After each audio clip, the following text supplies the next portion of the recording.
আল্লাহ ডেকে বলে, গোলাম আমি হলাম গাফিরুয যামব কাবিলুত তাওব। আমার কাজ হলো ক্ষমা করা, আমার কাজ হলো তওবা কবুল করা।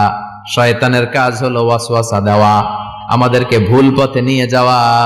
আর আমাদের কাজ হলো ভুল করে ফেলা, আল্লাহর কাজ হলো ভুলগুলো মাফ করে দেয়া।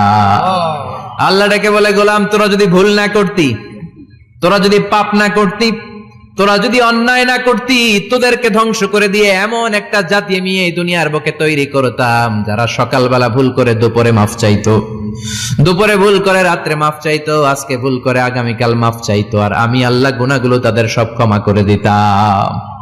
ক্ষমা করে দিতে আল্লাহর বড্ড ভালো লাগে।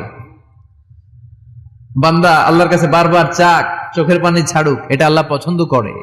চোখের পানির যে কত পাওয়ার আপনি কল্পনাই করতে পারবেন না।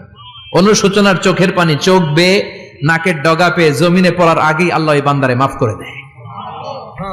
বিশ্বনবী ডেকে বলে, ও আমার উম্মতেরা শোনো, আল্লাহর কাছে দুনিয়ার মানুষদের দুই ফোঁটা পানি সবচেয়ে প্রিয়। এক হলো জিহাদের ময়দানে রক্তের ফোঁটা, দুই হলো অনুতপ্ত বান্দার চোখের পানির ফোঁটা।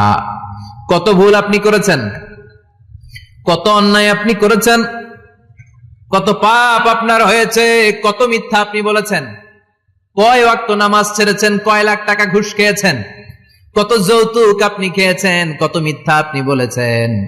আপনার পাপ যত বড় হোক, যত বিশাল হোক, যত বেশি হোক, আল্লাহর দয়ার পরিসীমা তার চাইতেও বড়।